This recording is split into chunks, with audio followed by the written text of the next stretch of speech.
Hermanos,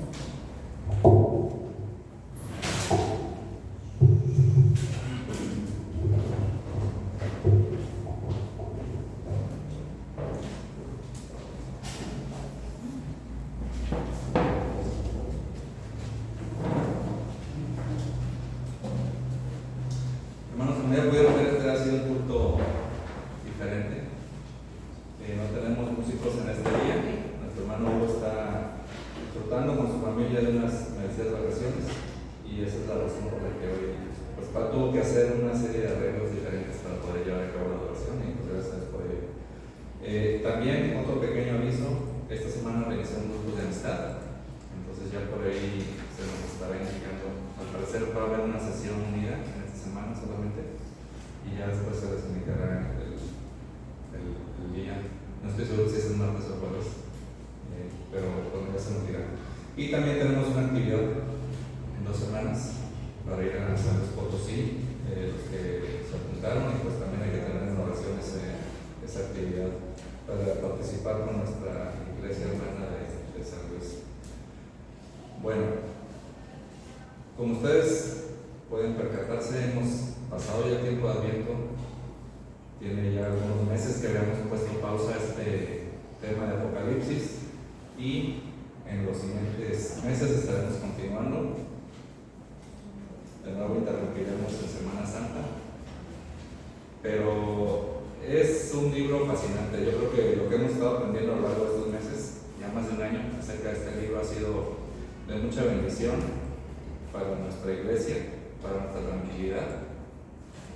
Y bueno, el pasaje que tenemos hoy es el de Apocalipsis 18, Apocalipsis capítulo 18, versículos 1 al 8. Esta versión que vamos a estar leyendo en la serie Apocalipsis, como ustedes recuerdan, es la Reina Valera, la 60 más precisamente. Si la tienen, podemos leerla alternadamente, pero en lo que la buscan, hoy vamos a estar hablando pues de una caída. Y las caídas en general pues se pueden ver de diferentes maneras dependiendo del lugar en que estemos como espectadores. Por ejemplo, cuando no somos nosotros los que nos caemos, creo que todos hemos visto ese video que se volvió muy famoso de Juan Gabriel, que nada más de pensarlo, quienes no han visto, yo creo que ya están riendo otra vez. Y así hay una serie de videos muy internacionales, muy famosos, por el de Madonna, o de figuras políticas, Fidel Castro, el Papa, todos tienen un video por ahí donde se están cayendo, y pues es inevitable a veces que nos dé un poquito de risa. Pero también hay otro tipo de caídas. Hay caídas que son celebradas, que son festejadas. Por ejemplo, yo no sé qué sea, bueno, no tengo ni idea, pero cuando pierde, por ejemplo, el América, mucha gente se alegra. Ahorita que fue la final del fútbol, muchos esperaban que Argentina perdiera. Muchos tenían la expectativa de que perdiera Argentina para alegrarse. Pero también tenemos un tipo de caídas que no es ni de risa ni celebradas, son caídas trágicas. Caídas trágicas que terminan con vidas inclusive, que terminan con regímenes, que terminan con gobiernos. Yo creo que todos hemos visto también esos videos cuando acaba una guerra y derrumban estatuas de dictadores, como la gente está celebrando. Yo no sé qué vaya a pasar, cuánto vaya a durar esta guerra de Ucrania contra Rusia, pero sí sé que al final un lado va a estar celebrando y el otro se va a estar lamentando. Y es común que estas situaciones sean acompañadas, por raro que parezca, con cantos. Los himnos nacionales, por ejemplo, pues son cantos de victoria por radio, por internet. También podemos escuchar otro tipo de cantos de tristeza, sobre todo el desamor. De hecho, hay cantantes que se han hecho muy famosos por ese tipo de cantos de tristeza. Y en las historias antiguas tampoco es raro que cuando sucede una gran caída se generen una serie de adoraciones de victoria. Por ejemplo, la de Moisés al cruzar el Mar Rojo a salvo y haber derrotado al ejército de Faraón. O por ejemplo, las cantidades de salmos que hay de David cantando por la seguridad, la salvación que le dio el Señor. Pero también tenemos en la Biblia cantos trágicos, cantos de lamentación, cantos funerarios inclusive, que es el que vamos a estar viendo en esta tarde. Biblia los encontramos generalmente con el nombre de endechas. Cuando escuchamos esa palabra endechas, se refiere a un canto funerario, un canto de tristeza, un canto de lamento. En algunos funerales se utiliza una cosa llamada requiem, que es oraciones de tristeza o cantos de tristeza. En tiempos antiguos también a los grandes compositores les pedían que compusieran un requiem para alguna figura importante, para algún rey. Hoy vamos a estar viendo esta endecha o esta lamentación por la caída de Babilonia. Ahora, como estamos entrando de vuelta a Apocalipsis, tal vez ya hemos olvidado que Babilonia, para el tiempo que escribió el apóstol Juan, ya tenía siglos que había sido destruida. No es como que yo ahorita dijera, voy a profetizar que va a ganar el mundial Argentina, ¿no? Ya sabemos que ganó. No es este el caso. Sabemos que en el Apocalipsis hay una serie de símbolos o de señales que apuntan a algo más que lo que están diciendo. Sin embargo, es entendible para el auditorio, para los lectores de esta carta. Los lectores de esta carta, aunque sabían que Babilonia ya tenía siglos de haber sido destruida, sabían a qué se estaba refiriendo cuando se hablaba de Babilonia. Y Babilonia en la Biblia, en el Nuevo Testamento, comprende toda la suma de poderes que están en contra del Evangelio, en contra de Cristo. Puede ser poder político, poder religioso, poder económico, todo esto simbolizado, lo que los apóstoles y Jesús mismo llamaba el mundo. No se está refiriendo a todo el mundo, sino a la serie de poderes contrarios al Evangelio. Así que tengamos esto en mente cuando leamos este pasaje que tenemos hoy de Babilonia. No se está refiriendo a la ciudad. Si ya tienen su pasaje, vamos a leerlo de manera alternada. Son 8 versículos, es Apocalipsis 18, versículos 1 al 8. Dice la palabra de Dios: después de esto vi a otro ángel descender del cielo con gran poder, y la tierra fue alumbrada con su gloria. Clamó con voz potente diciendo: ha caído la gran Babilonia, y se ha hecho habitación de demonios y guarida de todo espíritu inmundo, y albergue de toda ave inmunda y aborrecible. Porque las naciones han bebido del vino de su furor, de su fornicación, y los reyes de la tierra han fornicado con ella, y los mercaderes de la tierra se han enriquecido de la potencia de sus deleites. Y oí otra voz del cielo que decía: salid de ella, pueblo mío, para que no seáis partícipes de sus pecados, ni recibáis parte de sus plagas. Porque sus pecados han llegado hasta el cielo, y Dios se ha acordado de sus maldades. Dadle a ella como ella os ha dado, y pagadle doble según sus obras. En el cáliz en que ella preparó bebida, prepárale a ella el doble. Cuando ella se ha glorificado y ha vivido en deleites, tanto dadle de tormento y llanto, porque dice en su corazón: yo estoy sentada como reina, y no soy viuda, y no veré llanto. Por lo cual, en un solo día vendrán sus plagas, muerte, llanto y hambre, y será quemada con fuego, porque poderoso es Dios, el Señor, que la juzga. Vamos a ver. Señor, damos gracias por nos permite regresar a este libro, a esta carta de Apocalipsis. Señor, sin duda tiene imágenes que pueden generar mucho impacto, Señor, para ayudarnos a encontrar el significado, el llamado, Señor, no solo para los lectores originales, sino para tu iglesia hoy en día. Señor, permite que estas historias que nos has dejado, Señor, nos lleven también a una reflexión del modo en que vivimos, del modo en que te adoramos, Señor. En el nombre de Dios Jesús oramos. Amén. Bueno, lo que vamos a poner en el punto 1 es la causa y certeza de la caída del mundo. La causa y certeza de la caída del mundo.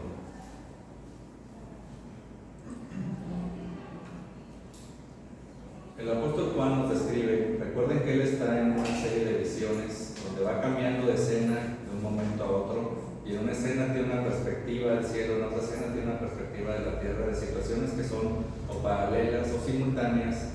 Y ahora nos está diciendo, después de haber visto en el capítulo pasado, cuando hablaba de la gran ramera, que nos hablaba de esta mujer que iba sentada sobre la bestia, aquí Babilonia estaba representada como una gran ramera, y ahora nos dice: Babilonia es una gran ciudad. No nos perdamos que esto es un símbolo que apunta a toda la suma de poderes que están en contra del Evangelio. Y Juan ve un ángel, dice, iniciando el pasaje, que vio a otro ángel similar al que había visto en el capítulo 17, que descendía del cielo con gran autoridad, y él se sorprende porque este ángel tenía un gran resplandor. Algunos por este gran resplandor llegan a especular, ¿no? Era Cristo mismo, pero no es esto.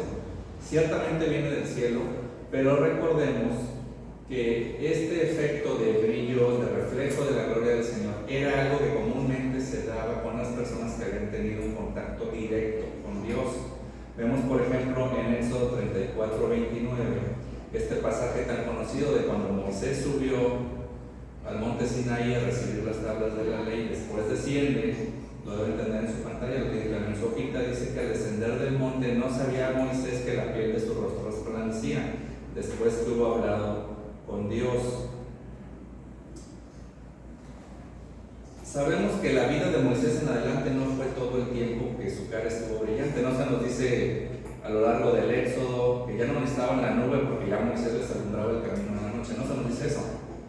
Fue un momento que reflejaba que había estado momentos antes en la presencia del Señor, y este es el mismo caso de este ángel. Esta cosa que viene a decir el ángel, que viene a comunicar el ángel, era un mensaje directo de Dios inmediato.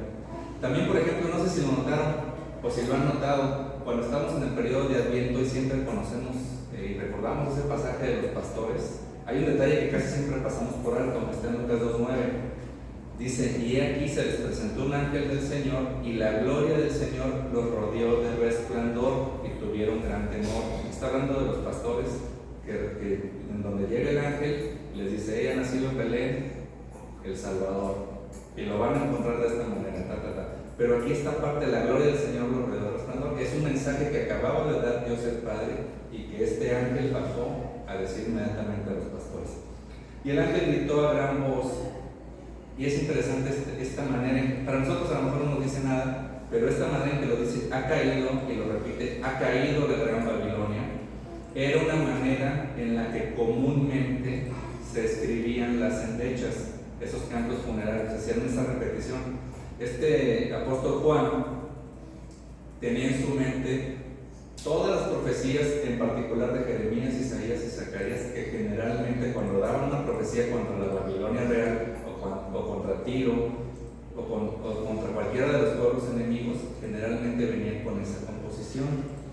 También en los tiempos antiguos, cuando se hacía una endecha y era una persona, también decían, ha caído fulano de tal. De esa manera siempre se referían las endechas, y se originó como cantos fúnebres. También se llegó a referir a ciudades que habían perdido una guerra. De hecho, hoy en día hasta en los estadios hacen de repente endechas para atemorizar al equipo contrario y empiezan a decir ese tipo de cosas. Nosotros hoy en día, no debe ser raro, también nos referimos de manera diferente o elegante o coloquial cuando alguien ha fallecido. Decimos, partió a la presencia del Señor, ya descansa de sus luchas, o de manera más coloquial, ¿no? En este capítulo que estamos viendo ahorita, pues está moldeado por esas profecías que se dieron antes de endechas a los pueblos enemigos de Dios. Por ejemplo, una que es casi que directo se la trajo Juan desde Isaías 21:9, es cuando Isaías entrega este mensaje. Después habló y dijo, cayó Babilonia y todos los ídolos de sus dioses quebrantó la tierra. Nada más que el mensaje dice que sí se refería a la ciudad de Babilonia actual. Pero los lectores originales de Juan, al leer esto, no pensaban en Babilonia, estaban pensando, recuerden ustedes que esta carta es una carta de consuelo a los cristianos perseguidos por el Imperio Romano. Ellos estaban entendiendo que se está refiriendo a la caída del Imperio Romano. En particular, a eso se refería Juan para sus lectores originales. Pero sabemos que la Biblia muchas veces tiene ese doble sentido, tanto tiene un mensaje directo, inmediato, para los lectores originales como para la iglesia a través de los tiempos. Nosotros ahora también sabemos que va a haber un juicio. Al final, como hubo un juicio para Babilonia, va a haber un juicio para el mundo, para todos, para creyentes y no creyentes. De hecho, Pablo en la segunda carta a los Corintios, lo tienen, me parece que ahí en su hoja, no lo tienen en su hoja, pero lo tienen en pantalla, dice, porque es necesario, y vean que le está hablando a creyentes, porque es necesario que todos nosotros comparezcamos ante el tribunal de Cristo, para que cada uno reciba según lo que haya hecho mientras estaba en el cuerpo, sea bueno o sea malo. Se lo está diciendo a cristianos.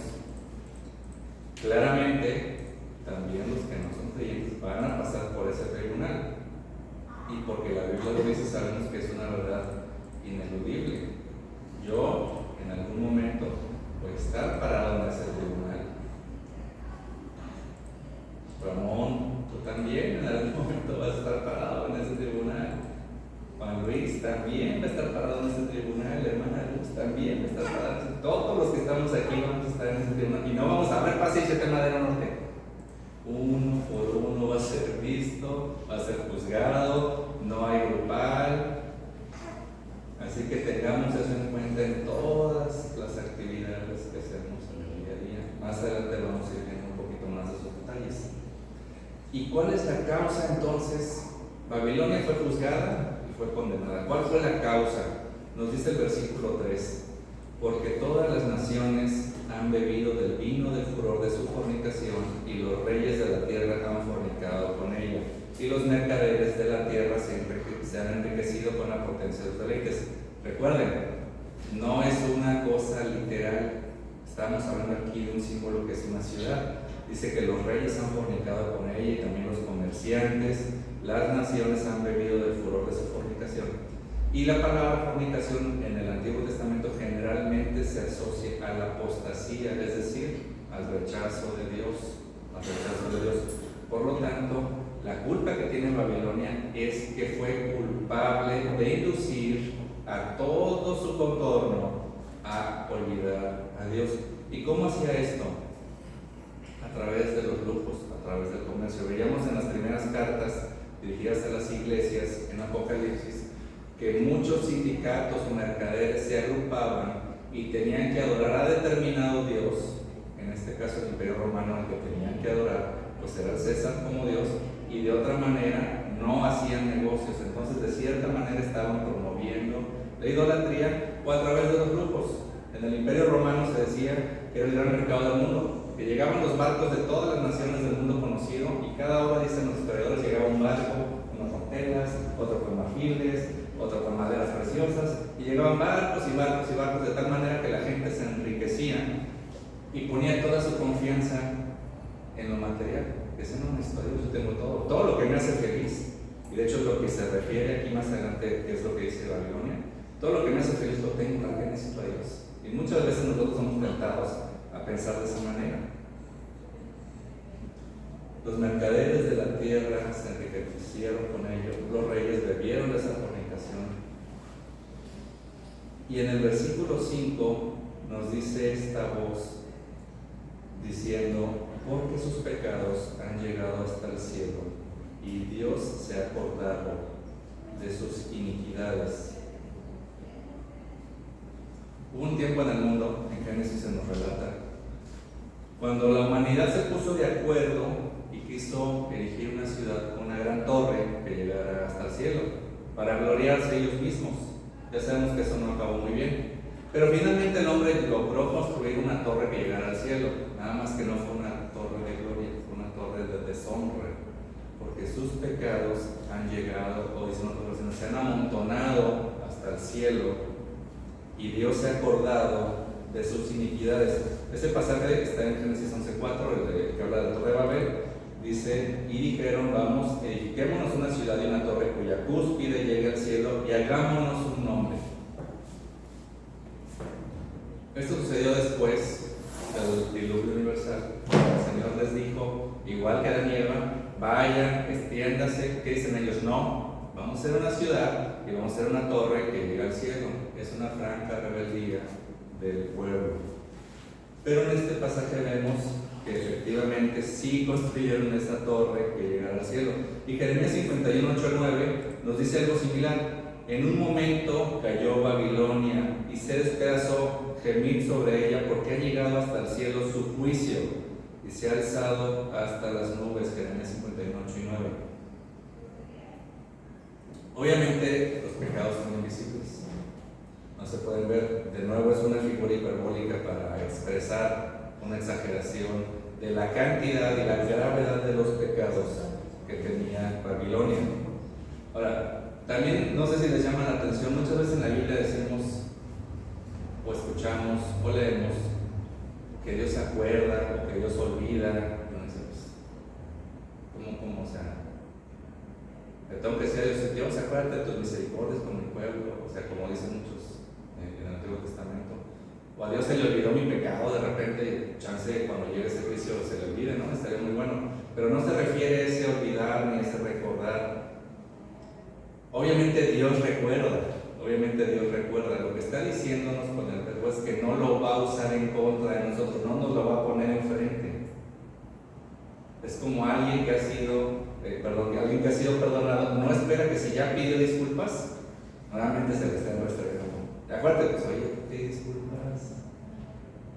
A ese olvidar se refiere. Y finalmente, en esta parte de la Biblia de Apocalipsis, más adelante vamos a ver esto, todavía no vamos a llegar ahí, pero hablando un poquito más del juicio, dice Apocalipsis 20, 11 y 12, dice: y vi un gran trono blanco y al que estaba sentado en él, y vi a los muertos, grandes y pequeños, de pie ante Dios, y los libros fueron abiertos, y otro libro fue abierto, el cual es el libro de la vida, y fueron juzgados los muertos por las cosas que estaban escritas en los libros, según sus obras. Hermanos, cuando estemos en ese tribunal,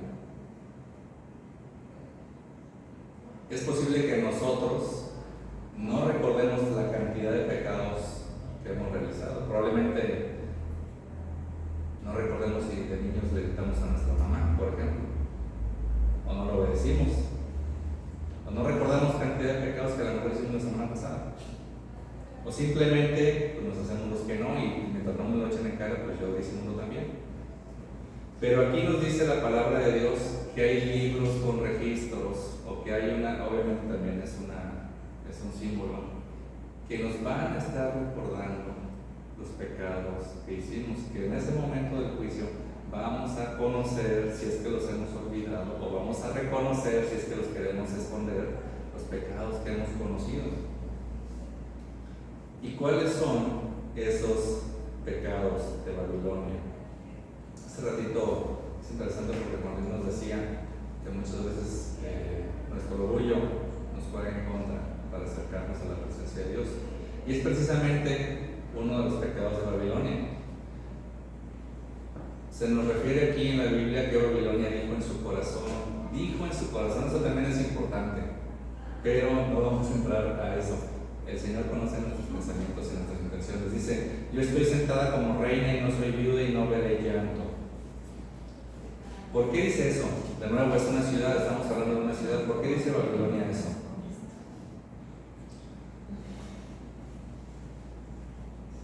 La riqueza, el poder, la influencia de Babilonia había sido tal que ni por asomo se le ocurría que su situación podía cambiar. No creían que en ningún momento pudiera, por ejemplo, si fuera una persona, caer enferma, morir, caer en pobreza. De hecho, los que tenemos ya algunos años recordarán, hace poquito nos recordaban en una predicación acerca de la evaluación, cómo gente perdió cantidades asombrosas de dinero. Bueno, ahorita no sé si alguno aquí, pero se habla de las criptomonedas. También se sumó su valor para los que tenían invertido ahí sus ahorros o sus millones. Pues Babilonia creía que nunca iba a estar en una situación donde dependiera de algo más o de alguien más. Estaba en su orgullo, creyéndose autosuficiente, y ese es el riesgo que podemos llegar a tener, inclusive como cristianos, tener una especie de bonanza o tranquilidad en el que poco a poco nos vayamos enfriando, nos vayamos olvidando del Señor. Digamos, bueno, todo esto me lo gané yo, ¿no? Esto no tuvo que ver el Señor. También es una reflexión que viene desde Isaías. Dice Isaías 47, versículos 8 y 9: oye pues ahora esto, mujer voluptuosa, tú que estás sentada confiadamente, tú que dices en tu corazón: yo soy, y fuera de mí no hay más. No quedaré viuda ni conoceré orfandad. Estas dos cosas te vendrán de repente en un mismo día: orfandad y viudez.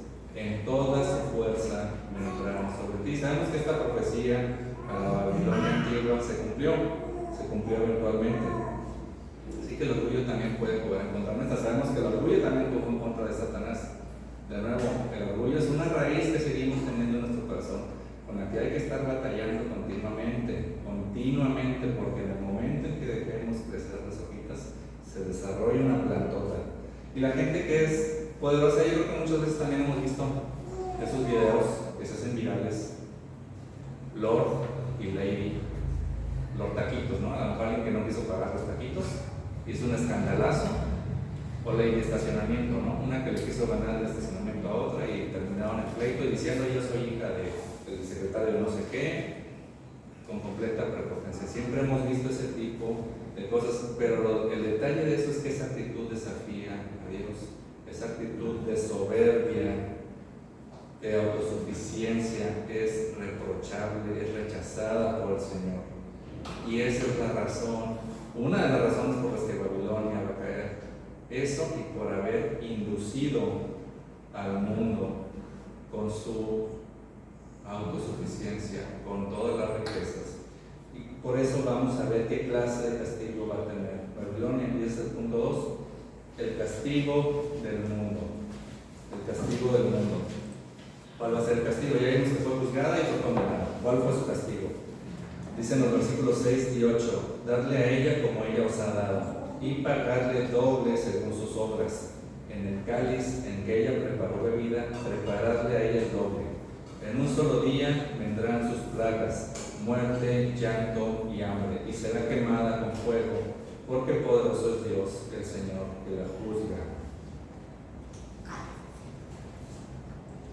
Darle a ella y pagarle doble según sus obras. Esta idea también viene del Antiguo Testamento, esta idea de pagar el mal de acuerdo a la gravedad, también era una concepción común del Antiguo Testamento. No era una regla pagar el doble, siempre. En algunos casos especiales sí era la regla, tanto el doble castigo y a veces la doble recompensa. La ley judía, por ejemplo, en Éxodo 22 nos dice acerca del robo, que si alguien ha sido hallado con el hurto en la mano, pagará el doble. En toda clase de fraude, la causa de ambos vendrá delante de los jueces, y el que los jueces condenaren pagará doble a su prójimo. Inclusive más adelante Jeremías 16 dice, porque mis ojos están sobre todos sus caminos, los cuales no se me ocultaron, y su maldad se esconde de la presencia de mis ojos. Pero primero pagaré al doble su iniquidad y su pecado, el doble. Pero no solo eso. Cuando vemos el castigo, el juicio del Señor, y este en particular que se habla de Babilonia, es un castigo intempestivo, un castigo inmediato. Quisiéramos creer que el Señor vendrá nuevamente y lo vamos a ver venir de lejos y que va a dar tiempo al arrepentimiento. No, el aviso es este es el aviso de cambiar de camino, de entregar la vida al Señor. Este es el aviso, porque cuando el Señor venga va a venir de golpe, intempestivamente, repentinamente, y así es como van a llegar las plagas al mundo. Estamos hablando del castigo, del juicio, no de estas plagas literalmente, como se menciona en estos versículos siguientes. Cada una de las plagas se asocian con la guerra, la pestilencia, el hambre, el hurto, la muerte, todas se asocian con eso. Ahora, a veces es difícil cuando estamos en una situación de injusticia, y recuerden que esta es una carta de consuelo, aunque suene raro, esta es una carta de consuelo, y estamos en una situación de injusticia tan grande que no creemos, o sea, que la creemos fuera de las manos del Señor. Fuera de las manos del Señor. A lo mejor estamos bajo una presión, a lo mejor estamos bajo una amenaza y creemos, no, esto es demasiado, no está bien que el Señor me va a ayudar en mis tristezas, pero aquí ya cuando hay unos riesgos tan grandes, aquí el Señor no puede hacer nada. No puede hacer nada contra el sistema económico, no puede hacer nada contra todo lo que hay en el mundo. Pero el último versículo nos recuerda eso. Poderoso es el Señor Dios que las juzga. No importa el tamaño del reto que tengamos enfrente, del asedio que sintamos, Si confiamos en el Señor, poderoso es el Señor que va a juzgar. En este tiempo o en el tiempo final, el Señor va a traer justicia, porque si se dan cuenta, el mensaje del ángel no es: pueblo de Dios, ataquen. No, el Señor toda la Biblia viene diciendo: mía es la venganza, mía es la venganza. Le va diciendo a los ángeles, haz esto, lo otro, las trompetas, las copas, todo lo que ya estuvimos viendo en los capítulos pasados. La venganza es del Señor y Él la va a ejecutar, y Él la puede ejecutar perfectamente y sobre todas las cosas. Él no está limitado. Pero también tenemos una advertencia para los creyentes, y ese es el punto 3, la advertencia antes de la caída del mundo. Ese es el punto 3.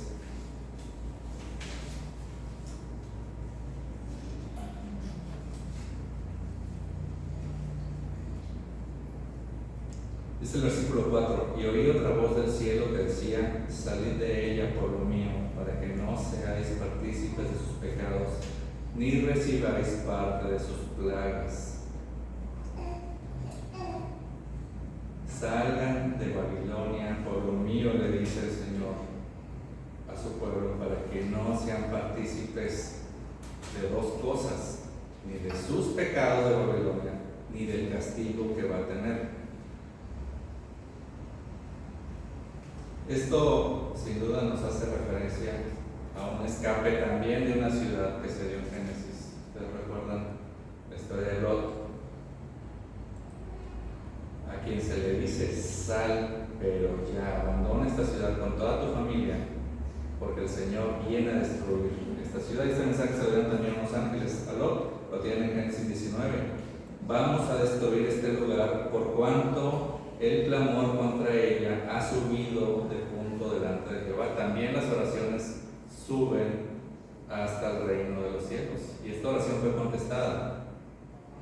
Pero ¿cuál es la advertencia a Lot? Levántate, toma tu mujer y tus 2 hijas que se hallan aquí, para que no perezcas en el castigo de la ciudad.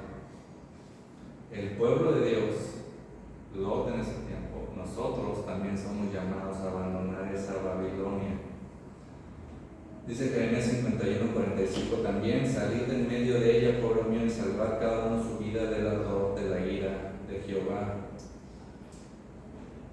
Si el pueblo de Dios permanece en Babilonia, no sería raro que empiece a realizar las actividades que realiza Babilonia. Dice también un refrán mexicano que con lobos Dios se enseña: si nos rodeamos de inconversos, nosotros mismos podemos también ser más tentados a hacer el mal.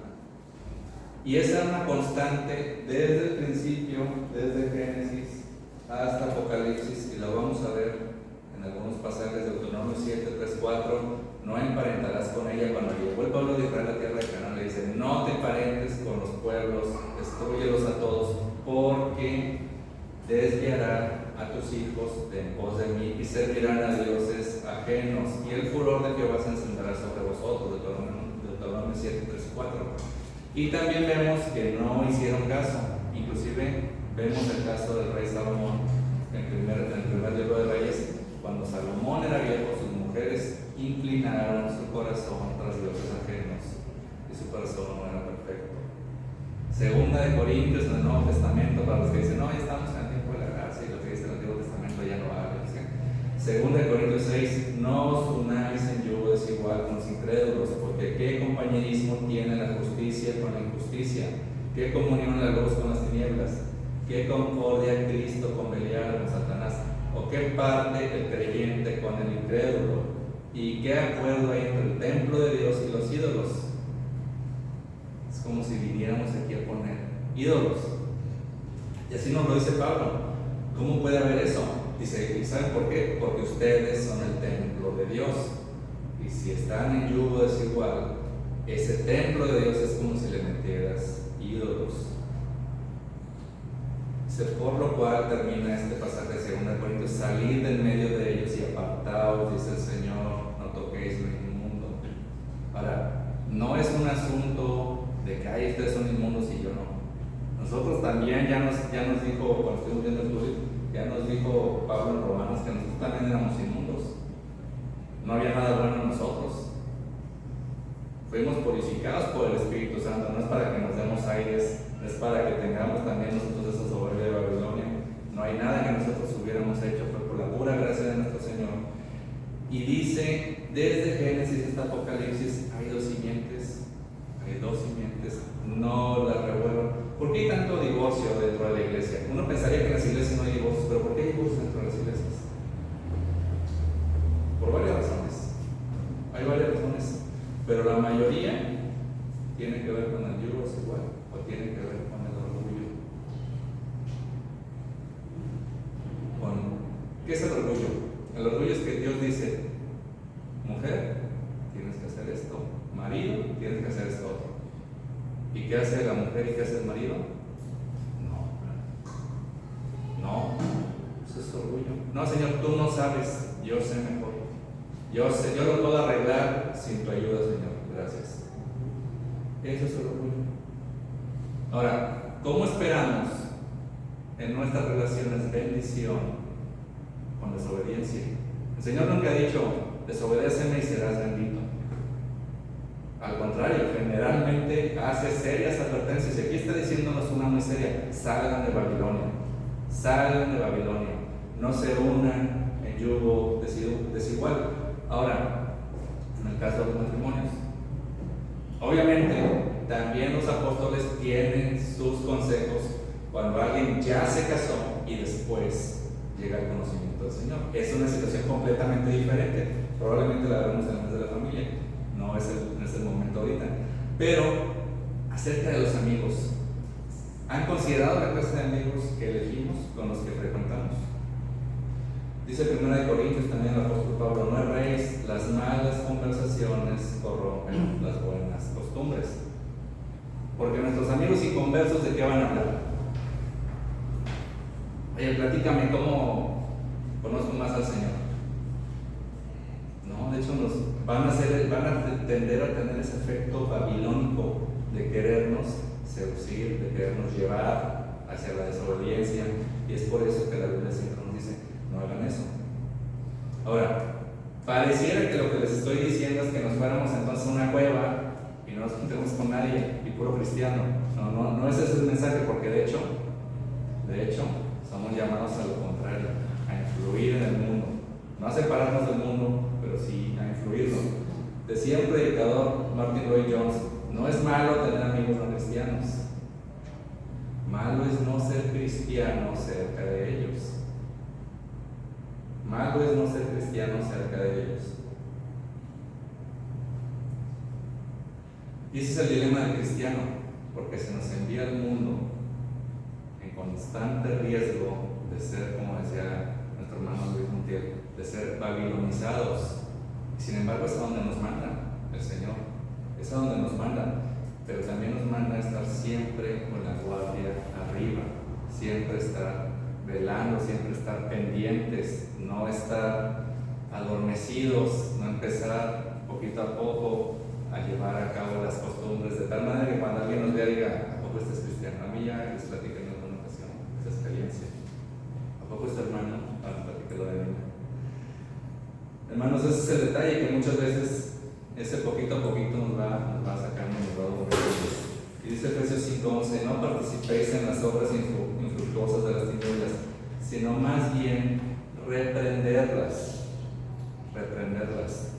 Hay muchos cristianos que en aras de la paz dicen, es que yo no quiero decir que esto está mal. Había un hermano en San Luis, ahora que estoy viajando con ellos, y este hermano pues llegó a conocer al Señor recientemente. Ya tenía sus amistades, ya tenía sus compañeros de trabajo, y de repente hubo un cambio en él. Y él ya no quería ir con ellos a sus reuniones fuera del trabajo, porque ya se imaginaban en qué terminaban esas reuniones. Y él empezó a aislarse. Pero no todos llegamos a tener esa actitud. Nosotros a veces nos gana más el lujo de Babilonia. Es que si no salgo con ellos, a lo mejor pierdo mi trabajo. Es que si no salgo con ellos, no me van a ascender. Es que si no me van a decir mis amigas que qué me dejan enamorada, que cómo cambié. Y así podemos dar una serie de cosas Y lo que nos está diciendo aquí Efesios 5:1, no participes en las obras infructuosas de las tinieblas, más bien repréndelas. Si el pueblo de Dios permanece en Babilonia, va a recibir también parte de sus plagas, también va a recibir lo suyo, porque ¿saben qué? Es parte del pueblo de Babilonia, no es parte del pueblo de Dios. Dios está trayendo destrucción eventualmente al mundo, y nosotros podemos estar de un lado o del otro. Pero no se trata nada más de pura amenaza, pura amenaza, pura amenaza del Señor, porque algunos ven la Biblia así como pura amenaza, pura amenaza, pura amenaza, no hagas esto, no hagas esto, no hagas esto. No, también hay bendiciones, como se comentaba hace poquito. Vean esto, Hebreos 8:2. Porque seré propicio a sus injusticias y nunca más me acordaré de sus pecados y de sus iniquidades. De nuevo, el Señor diciendo, ay, esta memoria es la mía, ¿no? Diciendo, nunca voy a ocupar esos pecados que tengo registrados aquí, nunca los voy a ocupar en tu contra, nunca. ¿Pero por qué? Porque ya eres mi pueblo. ¿Cómo llegó a ser su pueblo? ¿Cómo llegó a ser su pueblo? Dice Zacarías 9:12, también, volveos a la fortaleza, oh prisioneros de esperanza. Ay, hoy también os anuncio que os restauraré el doble.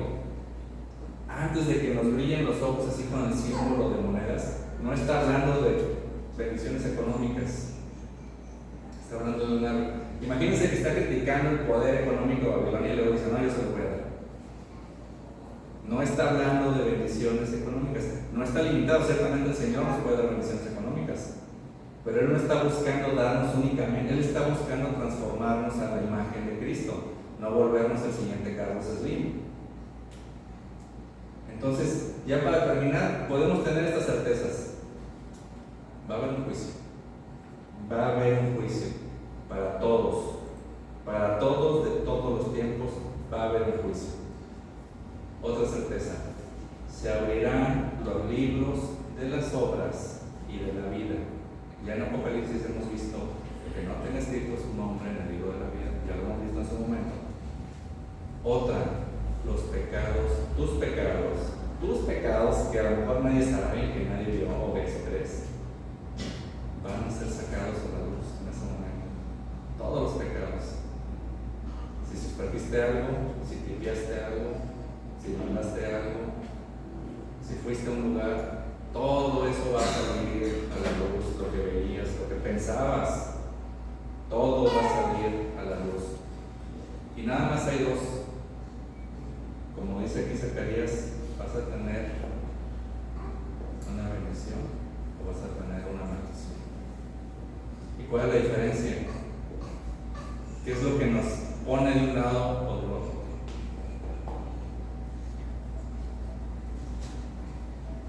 La cruz de Cristo. Porque ese castigo que está cayendo sobre Babilonia ya cayó en Cristo. Ya cayó en Cristo. Y Cristo dijo, dámelo a mí. No se lo des a ellos, a mi pueblo. Ustedes salgan, dámelo a mí. Y Él pagó por ese castigo. Así que puedes seguir confiando en lo material. Probablemente estés pasando un tiempo de bonanza. Probablemente no. En enero es más difícil que estemos pasando un tiempo de bonanza. Pero probablemente venimos todavía contentos, satisfechos de todo lo que sucedió. Navidad, aguinaldo, viajes, etc. Y a lo mejor confiamos mucho en eso. Pero recuerden, el juicio de Babilonia fue intempestivo. Nadie sabe si va a venir mañana. No dejes para después, cuando sea grande, ya voy a creer en esto porque me conviene. No sabes si vas a llegar a viejo. Nadie sabe. Nadie sabe si va a llegar a la tarde. Nadie sabe. Cuando el juicio venga, cuando seas llamado, va a ser inmediato. No hay que dejar para después esa oportunidad. Si quieres buscar hoy una relación, si quieres hoy pasar de ser Babilonia a ser parte del pueblo de Dios, si quieres que el Señor diga, no voy a traer frente a mí tus pecados, porque ya los pagó mi Hijo. Hoy es el tiempo, hoy es el tiempo, hoy es la advertencia. No esperes a que este canto funerario sea tuyo también. Y si ya eres creyente, no actúes como un habitante de Babilonia. Sal de Babilonia, sal de Babilonia. Porque seguramente quien actúe como Babilonia es de Babilonia. Vamos a la manos. Señor, damos gracias porque este mensaje es duro. Nos permite, Señor, y nos permite analizarnos, realmente analizarnos, Señor, realmente analizar en qué tenemos nuestra seguridad, en qué tenemos nuestra confianza, Señor. Cómo está nuestro cristianismo, cómo está nuestra vida, Señor. Y tu palabra es clara, habrá un juicio, Señor. Y en ese juicio no habrá escondite alguno para nuestros pecados, saldrán a la luz.